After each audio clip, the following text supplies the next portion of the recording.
The sun rose over the small town of Pine Creek as it did every morning. For most people, it was just another day. But for Maya Thompson, each new day brought the same challenges. The young woman with bright eyes and a kind smile woke up at 5:30 a.m. just as the first light peeked through her window curtains. She got ready for work, carefully applying a light layer of makeup. Not too much. She had learned long ago that no amount of foundation could hide the burn scars that covered the right side of her face and neck. Maya looked in the mirror and took a deep breath. "You can do this," she whispered to herself. It was the same little pep talk she gave herself every morning before heading to Rosie's Diner, where she had worked for the past 3 years.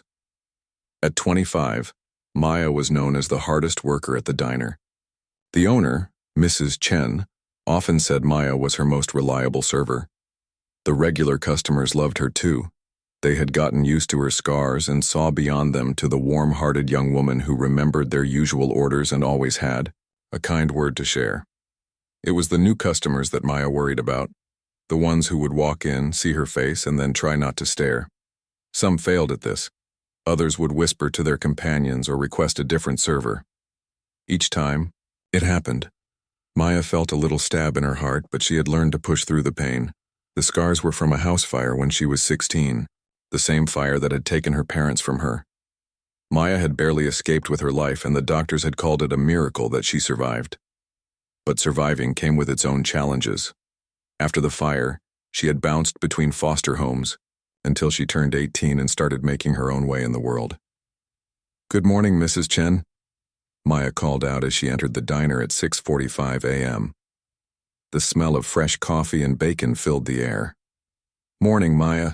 You're early again." "Mrs. Chen said with a smile, flipping pancakes on the large grill.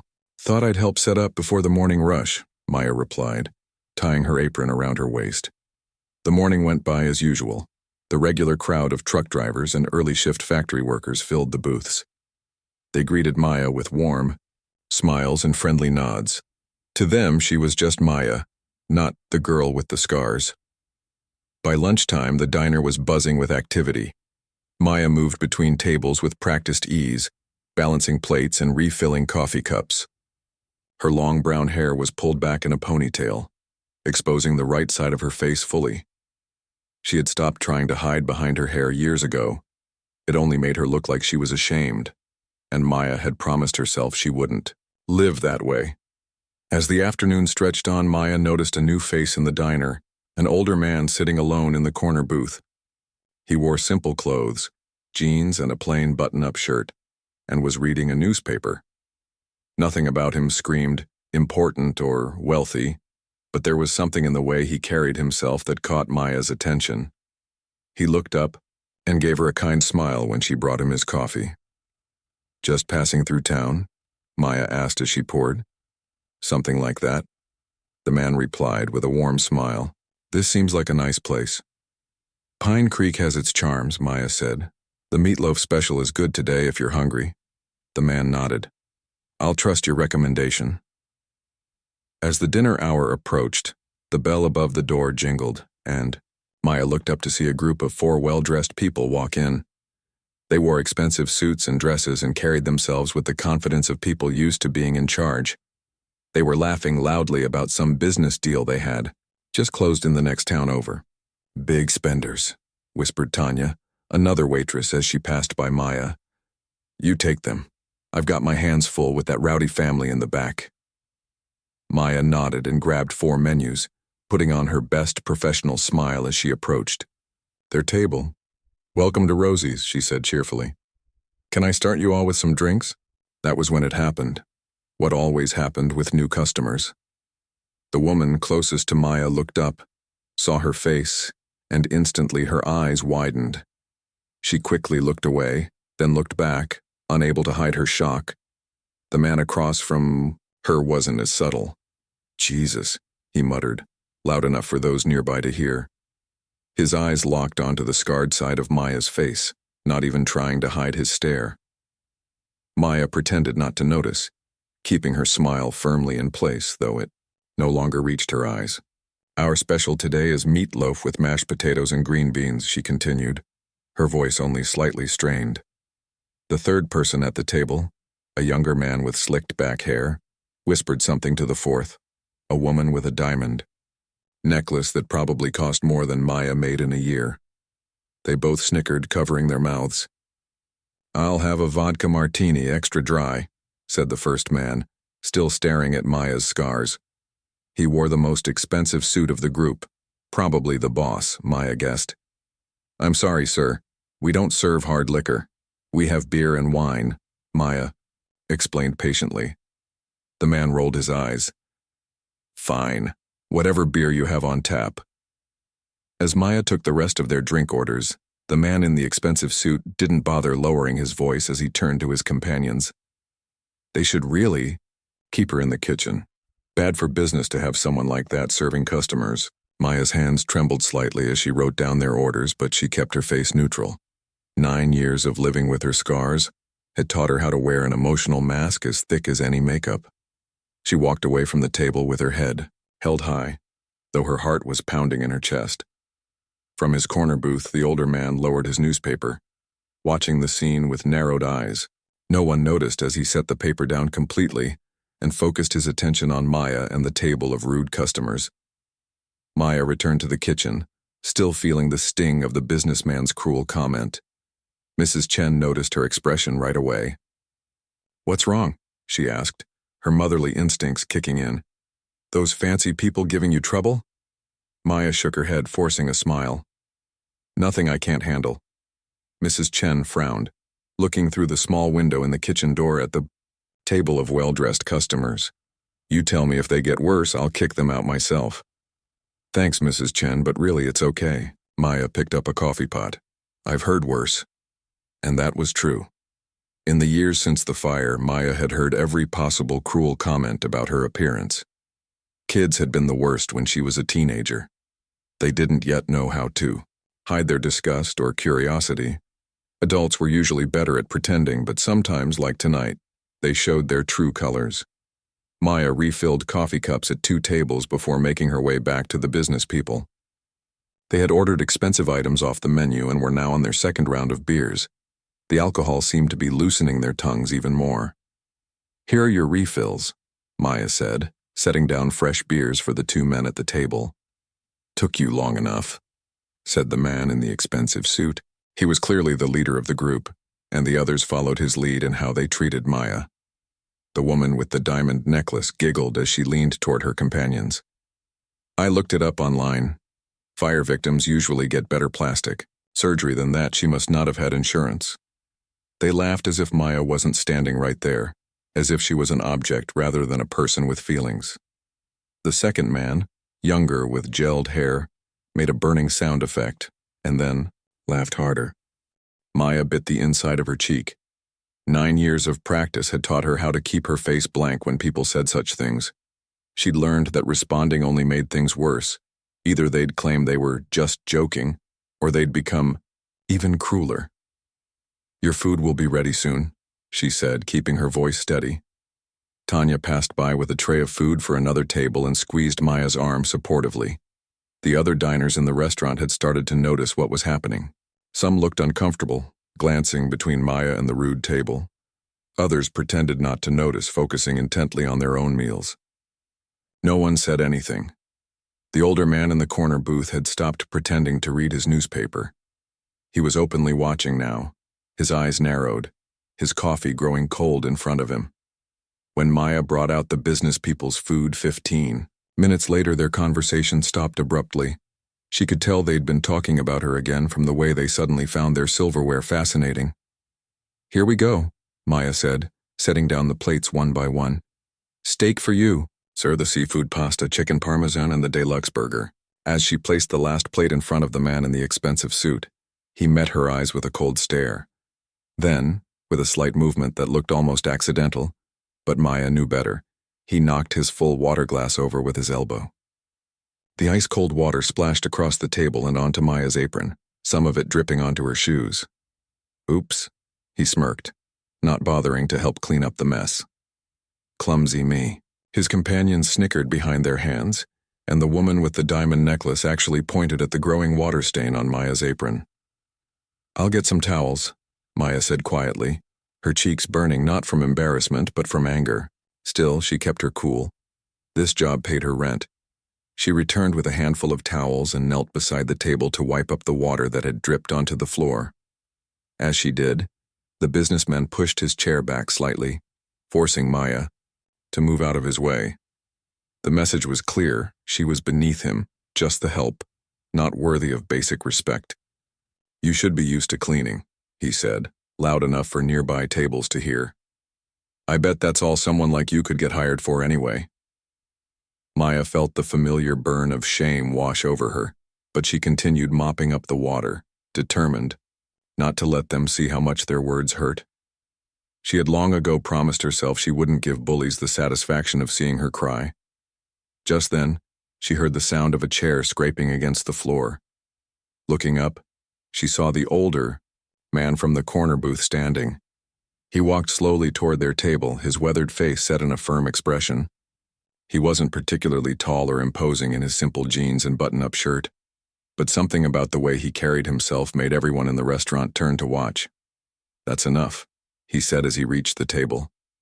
His voice wasn't loud, but it carried a quiet authority that made even the businessman in the expensive suit look up in surprise.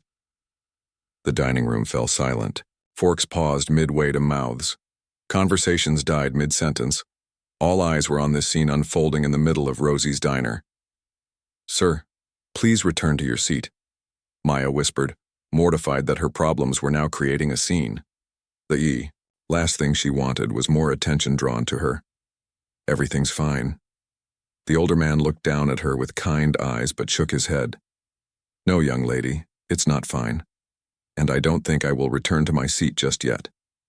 He helped Maya to her feet with a gentle hand on her elbow, then turned to face the table of now silent customers. The businessman tried to maintain his arrogant expression, but there was something in the older man's eyes that made him shift uncomfortably in his seat.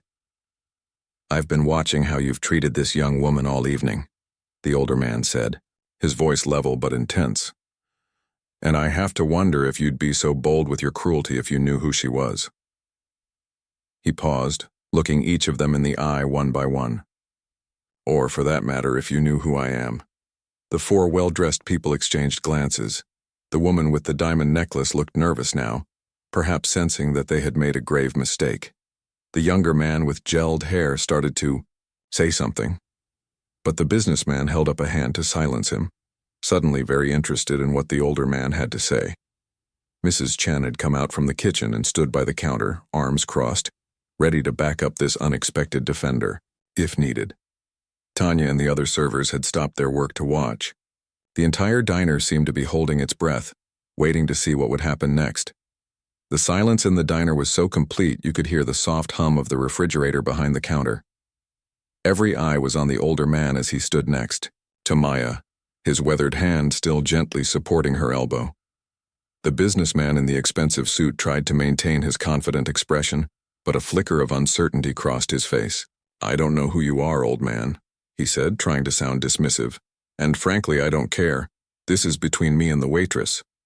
The older man smiled, but it didn't reach his eyes. My name is Edward Winters. At first, the name didn't seem to register with the group. Then the younger man with gelled hair suddenly sat up straight, his eyes widening. Wait, Edward Winters? As in Winters Enterprises? He asked, his voice rising in pitch. The businessman's face drained of color.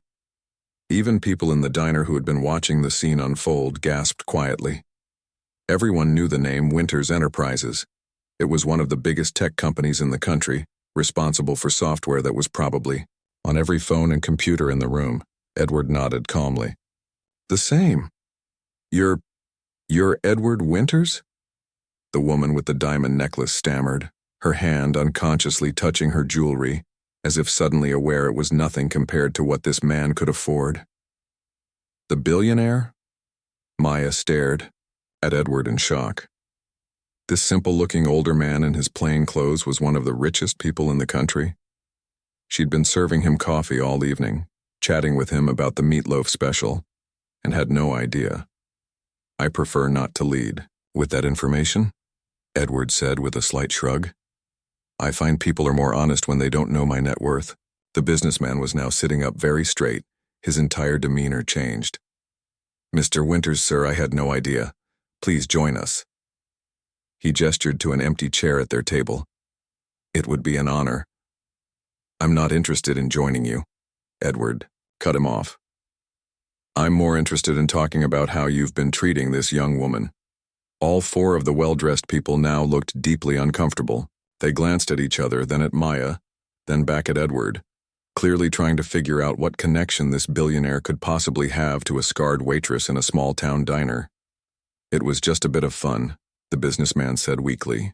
No harm intended, Edward's expression hardened. No harm?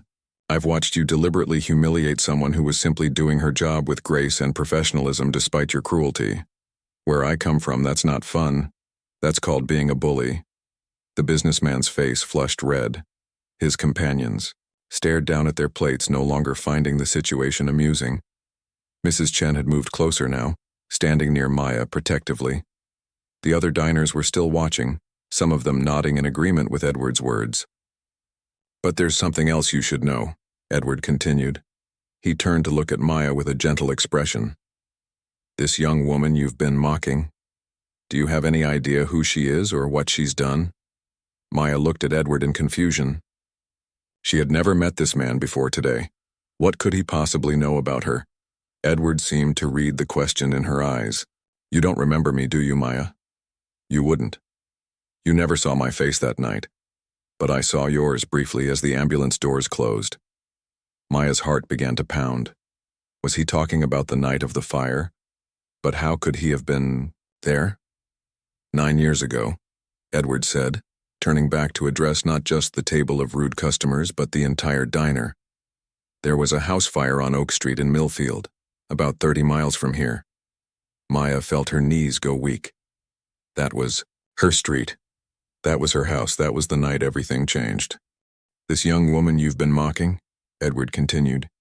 She saved 3 children from that fire. She pulled them out one by one while their parents were trapped upstairs. The last child was stuck under debris, and Maya stayed with her even as the ceiling began to collapse. Maya stared at Edward in shock. How could he possibly know these details? She had never spoken about that night to anyone in Pine Creek. The memories were too painful, not just of her parents, but of the family across the street who had also lost loved ones that night. She got the 3rd child out just as the firefighters arrived. Edward continued, his voice thick with emotion. By then, her own face and neck were badly burned. She could have saved herself from those injuries if she'd left earlier, but she refused to leave that child behind. The diner was completely silent. Maya could feel tears welling in her eyes as the memories flooded back. The heat, the smoke, the terrified faces of the children, the terrible knowledge that her parents were still inside. I know all this, Edward said more quietly now. Because those were my grandchildren. Their parents, my son and daughter-in-law, didn't make it out of that house. But thanks to Maya, my 3 grandchildren did.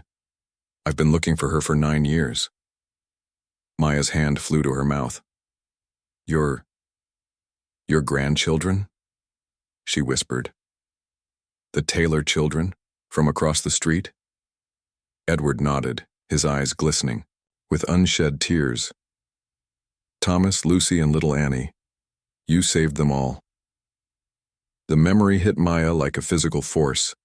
The smallest child, Annie, had been only 4. She'd been hiding under her bed, terrified of the smoke and flames. Maya had crawled through the burning house to find her, then had to drag her out while the ceiling began to collapse around them. She'd protected the little girl with her own body as burning debris fell, which was how she'd gotten most of her scars. I never knew what happened to them, Maya said softly. After the fire, I was taken to a different hospital. Then I went into foster care in another city. No one ever told me if they survived. They did survive, Edward said. All 3 of them. And they've grown into wonderful young people. They know what you did for them. They've always wanted to. Thank you. The businessman and his companions now looked utterly ashamed. The woman with the diamond necklace was openly crying, mascara running down her cheeks. The younger man with gelled hair stared at his plate, unable to meet anyone's eyes.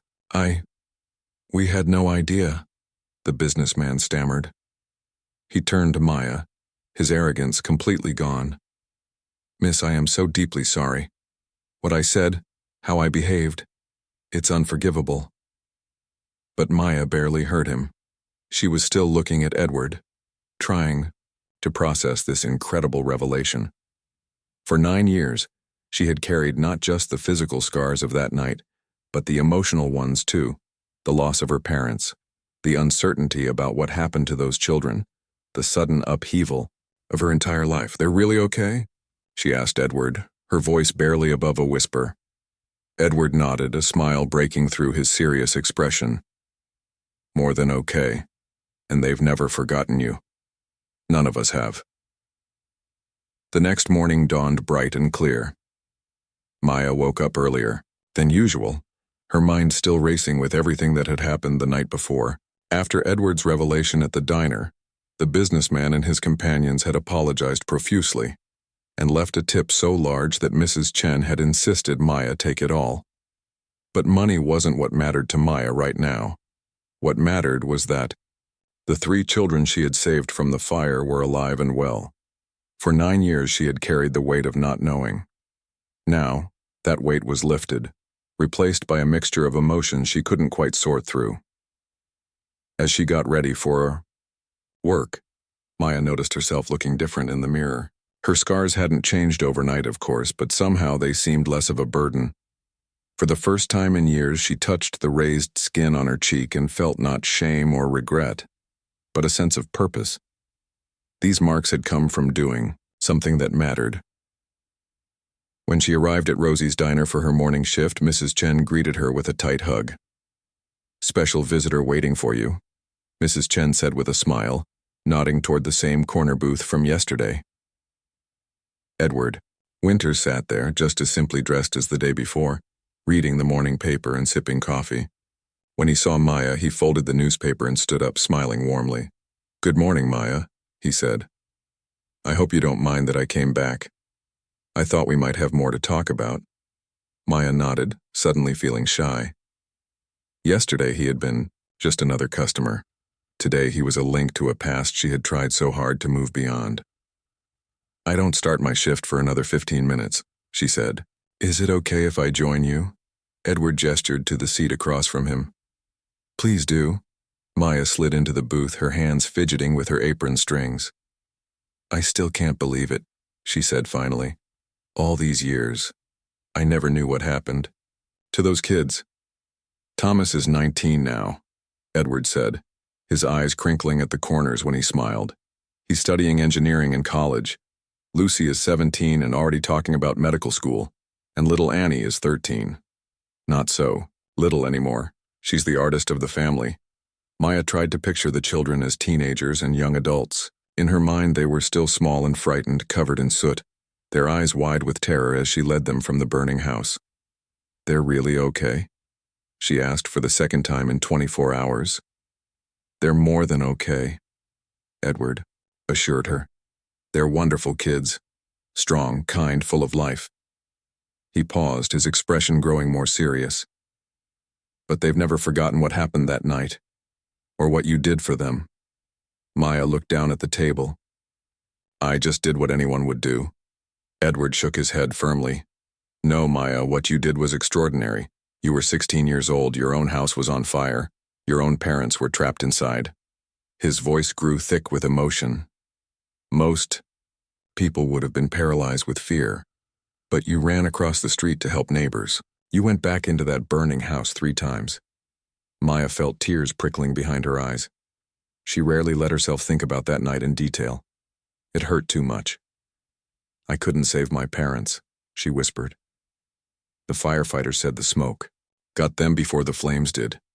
They were already gone by the time I woke up." Edward reached across the table and gently covered her hand with his. "But you saved my grandchildren. When I lost my son and daughter-in-law, I was devastated. Those children became my whole world. Without you, I would have lost everything that night." They sat in silence for a moment, both lost in memories of the worst night of their lives. "I've been looking for you for years. Edward continued eventually. After the fire, you disappeared from the hospital before anyone could properly thank you. The newspaper articles only mentioned a teenage neighbor who helped rescue the children. By the time I tracked down your name through hospital records, you had already been moved to foster care in a different city. I bounced around a lot, Maya explained. 3 different foster homes in 2 years. Then when I turned 18, I was on my own. I moved here because the rent was cheap and found the job at Rosie's. Edward nodded, taking this in. Life hasn't been easy for you, has it? Maya shrugged. I get by. She glanced at the clock on the diner wall.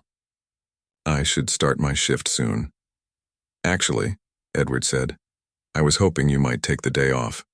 There's something I'd like to show you. Maya looked uncertain. I can't just leave Mrs. Chen short-handed. I already spoke with her, Edward said, with a small smile.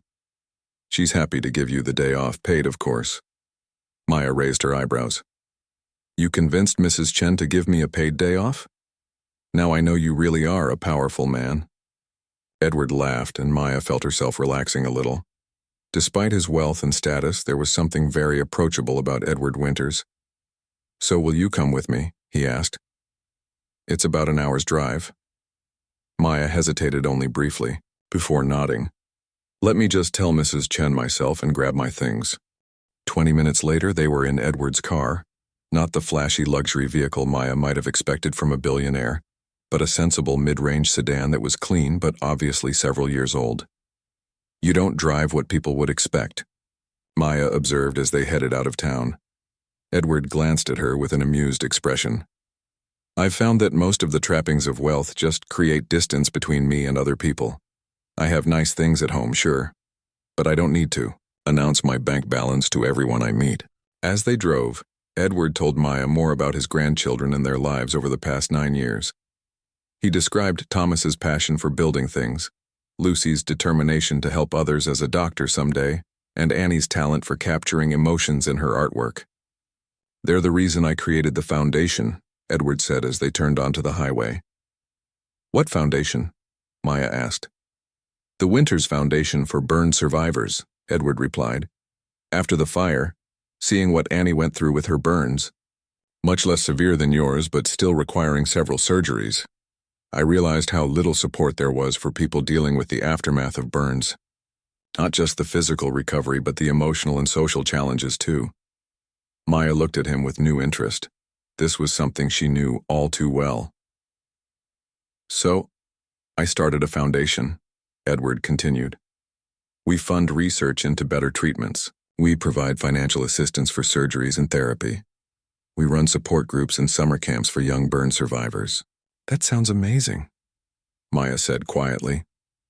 Edward nodded, keeping his eyes on the road. It is.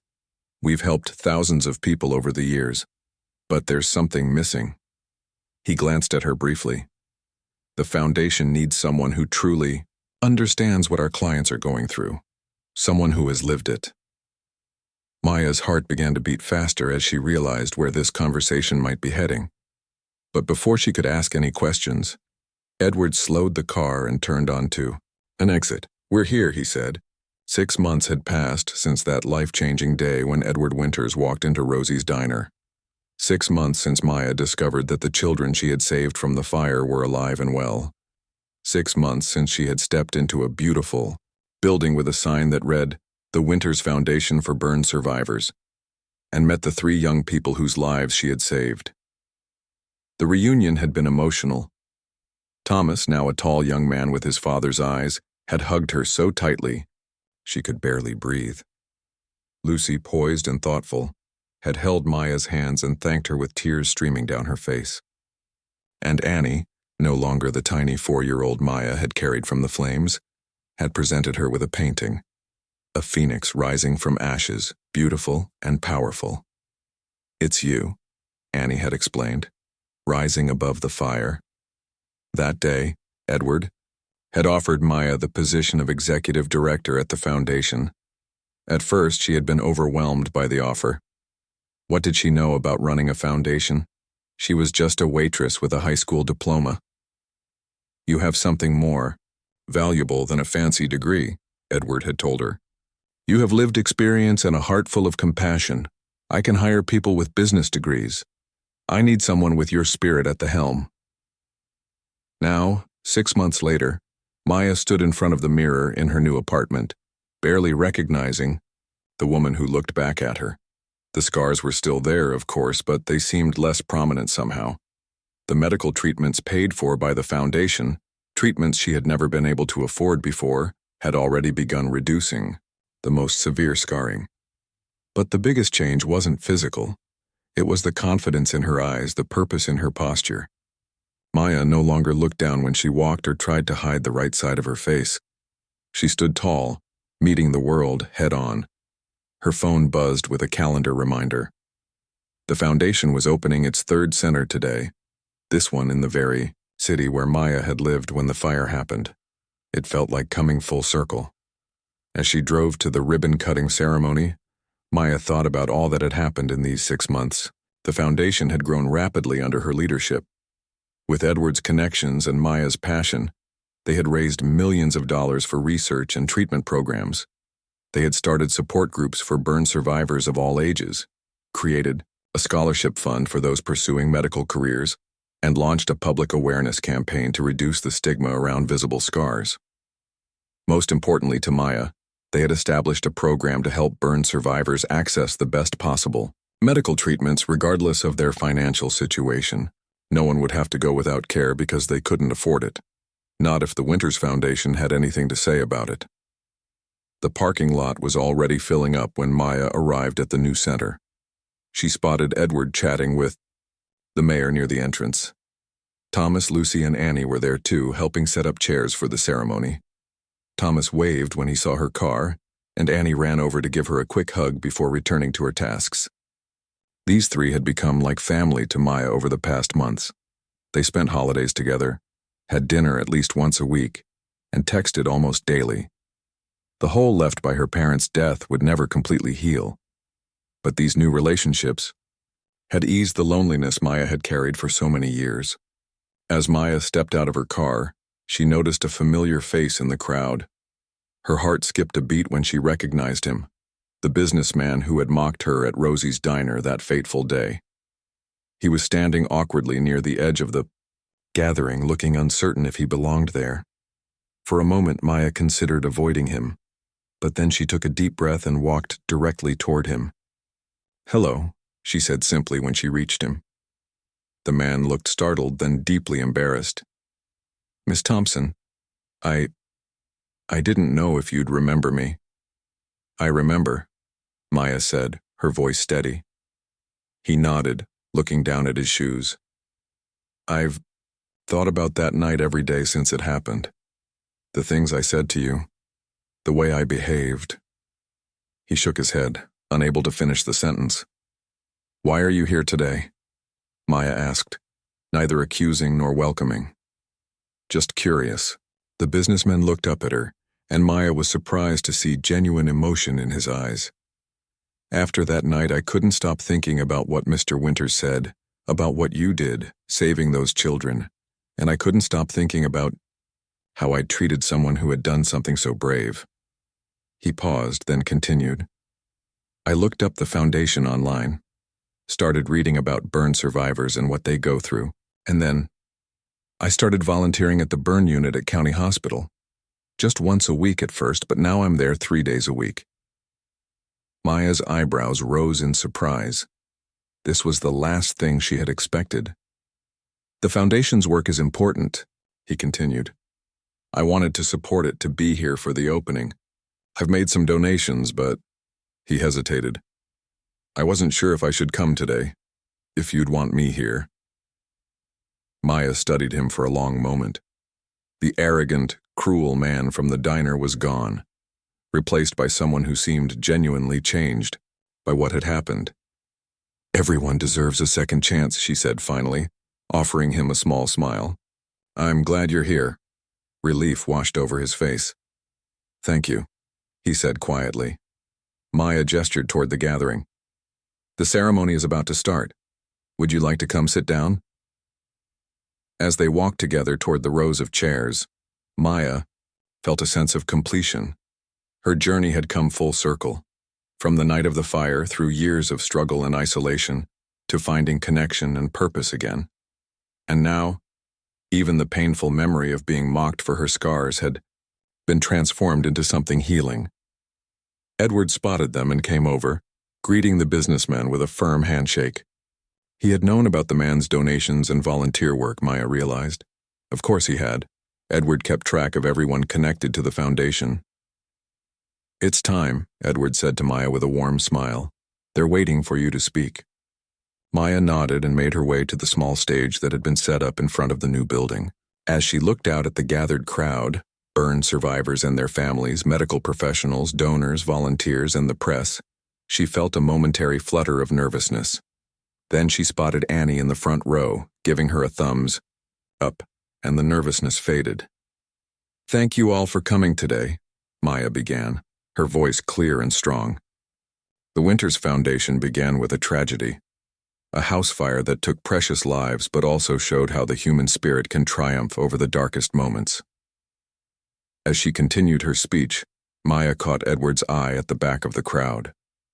He was watching her with the proud expression of a father, and she felt a wave of gratitude for this man who had changed her life in ways she never could have imagined.